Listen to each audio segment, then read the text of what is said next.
हिमांशु, मेरा सवाल यह है कि क्या बांग्लादेश के हिंदुओं को लेकर भी सेलेक्टिव अप्रोच अपनाया जा रहा है? और खासकर ये वेस्ट बंगाल के प्रोटेस्ट को लेकर मैं आपसे बात करना चाहता हूं।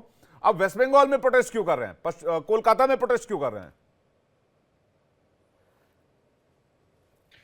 देखिए, मैं ये कहना चाह रहा हूं कि प्रोटेस्ट जो है सिर्फ कोलकाता में नहीं पूरे देश में होना चाहिए।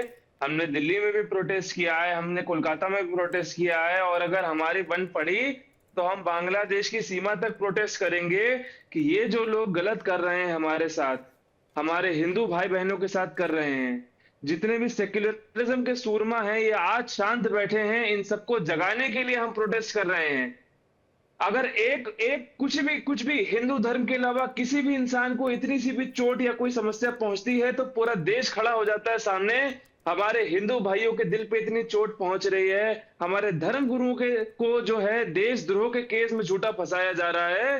ये बहुत ही दयनीय कंडीशन है, बहुत ही दयनीय स्थिति है। इसका हम पूर्ण जोर विरोध करते हैं और हम हर जगह करेंगे, और जो इस विरोध में रोके वो हिंदू विरोधी है मेरे हिसाब से।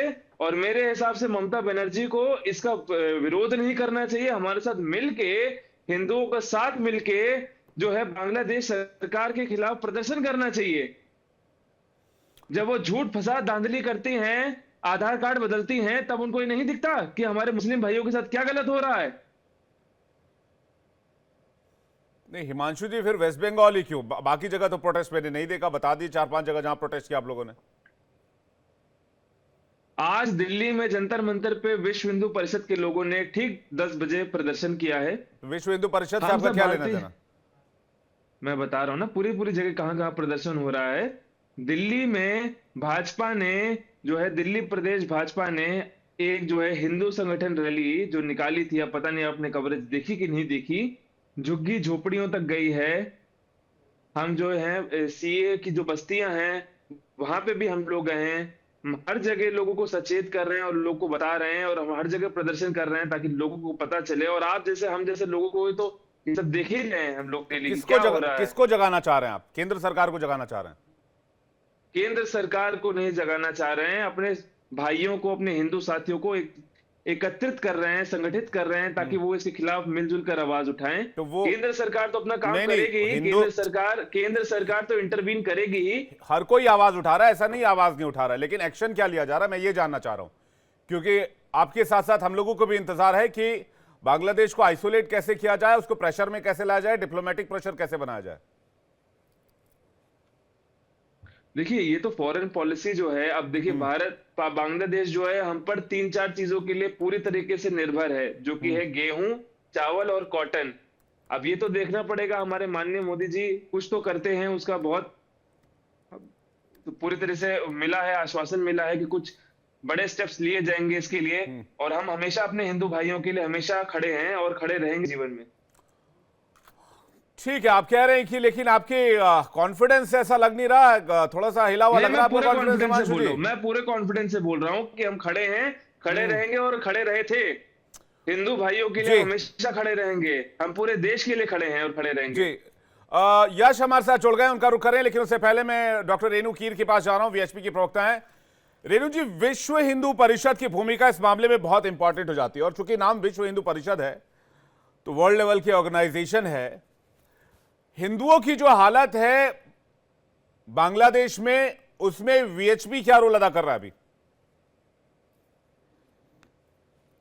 बिल्कुल, देखिए, सबसे पहले तो विश्व हिंदू परिषद एक सामाजिक संगठन होने के नाते जिस तरीके से मानव अधिकारों का उल्लंघन बांग्लादेश में और बांग्लादेश की सरकार की नाक के नीचे वहां के कट्टरपंथियों द्वारा किया जा रहा है, हम उसकी पुरजोर क्रिटिसिज्म करते हैं, आलोचना करते हैं। और जहां तक बात है कि हमारी भूमिका की, तो ना केवल हम राष्ट्रीय स्तर पर इस मानवाधिकार के उल्लंघन के प्रति एक जन चेतना जागृत करने की कोशिश कर रहे हैं, वहां पे हमारे अपने हिंदू भाइयों से लगातार संपर्क है, हमारा उनको पूरी तरीके से संपर्क है, सहयोग है।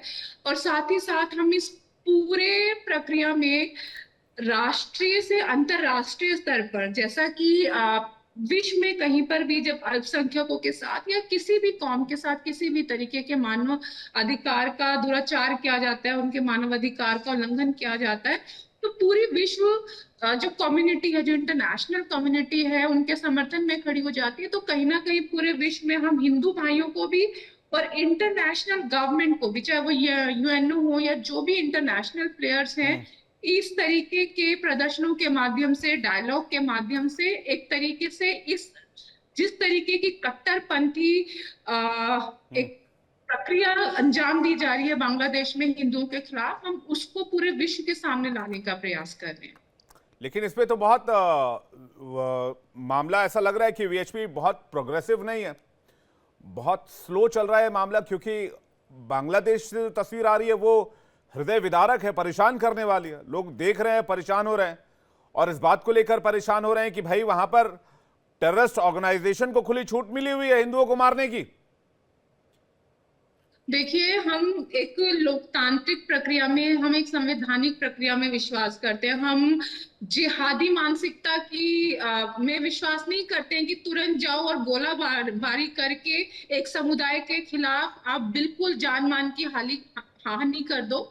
हम एक बहुत लोकतांत्रिक तरीके से, संवैधानिक तरीके से, शांतिपूर्ण तरीके से इस पूरे जंजाल को, इस पूरी अमानवीय घटना को निपटाने का प्रयास करें। और मुझे लगता है कि बहुत ही जल्द हम वहां पे शांति बहाल करने में अंतर्राष्ट्रीय स्तर पर भी, माध्यमों से भी और अपने माध्यम से भी करने में सक्षम होंगे, सफल होंगे। मजाक नहीं है दुल्हन का भाई होना, सब कुछ तुम्हारे सर पे होता है। यार चाचा चाची को लेने आया हूँ अब।